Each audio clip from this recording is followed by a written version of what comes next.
Good evening. Welcome to our nightly devotional. Tonight we're going to be looking at two parables, dos paraboles. I have no idea how you say that in Spanish. That was just butchered. We're going to be in Matthew chapter 13. We're going to be looking at verses 31 through 35, and these two very short parables are paired together, and so I want to look at why they are paired together. It says, "He told them another parable. The kingdom of heaven is like a mustard seed, which a man took and planted in his field. Though it is the smallest of all seeds, yet when it grows, it is the largest of garden plants and becomes a tree, so that the birds come and perch in its branches." He told them still another parable. The kingdom of heaven is like yeast that a woman took and mixed into about 60 pounds of flour until it worked all through the dough. Jesus spoke all these things to the crowd in parables. He did not say anything to them without using a parable. So was fulfilled what was spoken through the prophet. "I will open my mouth in parables. I will utter things hidden since the creation of the world." Now, obviously, yeast and mustard seeds have not been hidden since the creation of the world. But these two parables are paired together. And so why are they paired together? Well, first of all, you're looking for commonalities or contrast. Why would these two things be put right next to each other so that they could either clarify the differences between them, or you could emphasize that which is the same between them? And so we see a couple of differences right off the bat. Number one, the first one, a man is the agent. The second one, a woman is the agent. Both are people. We also see one that is planted in the ground and one that is put directly into dough. What do they have in common? Well, they're both something you'll eventually eat, you'll consume, you'll digest. One is a spice, and the other is the very bread of life. They both are being compared to the kingdom of heaven. But here's what I think is the most significant aspects of what they hold in common. Number one, they're both small. So it's made abundantly clear in the mustard seed that it is one of the smallest of seeds. And if you garden, then you know that small seeds are a bit of a pain to sow because you're trying not to dump 50 all in one spot, but you're trying to get them fairly spread throughout. They're small things. I mean, very small things. They can be easily overlooked. They seem somehow infinitesimally small. They could be something even not noticed in the community at large. You could carry a seed in your pocket and no one would know you had it. It could even be something undercover or hidden. But the kingdom of heaven is not like a seed. It's like a seed that is planted. And that is all the difference. See, the kingdom of heaven is not like a seed that is hidden, nor is it like yeast that is not applied to the dough.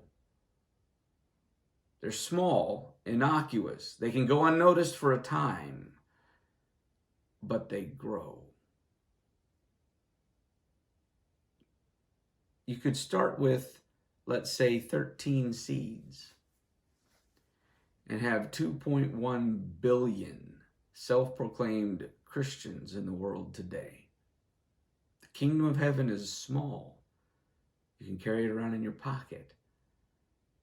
But if it's living and it's allowed to grow, it'll provide shade and rest so that the birds can come and perch in its branches.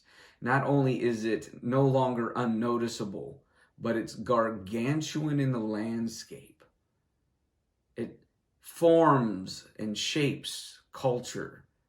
It provides a place of rest, respite, shade. It provides nourishment. So to the yeast, see, the seed is a living thing, though dormant.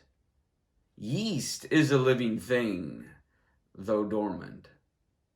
But when the seed is planted, or the yeast is put into the dough, it grows and it spreads and becomes something that is no longer discreet. It is gargantuan. It takes up the whole loaf. Living things grow. And I think too often we focus on these two parables that you can have faith very small, like that of a mustard seed. But you've missed the whole point of what a seed is. A seed is a living organism with the energy packed into it to grow and to become a massive, massive plant that can provide not just nourishment, but shelter and shade. So what should the church be in our culture?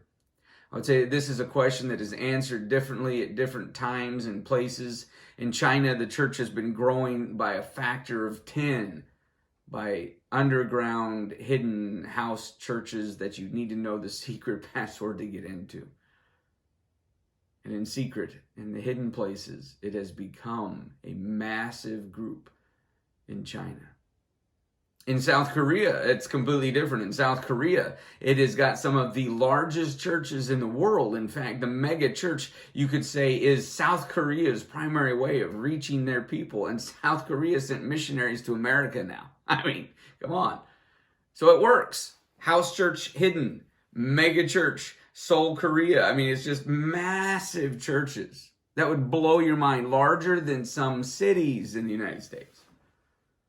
What is the church? Well, it starts small. But if you plant it, if you water it, if you work it through the dough, the next thing you know, your laws will say, thou shalt not murder, shall not commit adultery, you shall not steal. Then you'll have embodied in your very culture ideals like love your neighbor as yourself. The church was never meant to stay hidden. It was meant to be planted, and it was meant to grow so that the whole world would be filled with the kingdom of God. So here's my question for you today. If you are a Christian, are you keeping that seed packet hidden in your pocket? Or are you going out into the world and are you planting it so that it can grow and become something of shelter and shade and sustenance? You,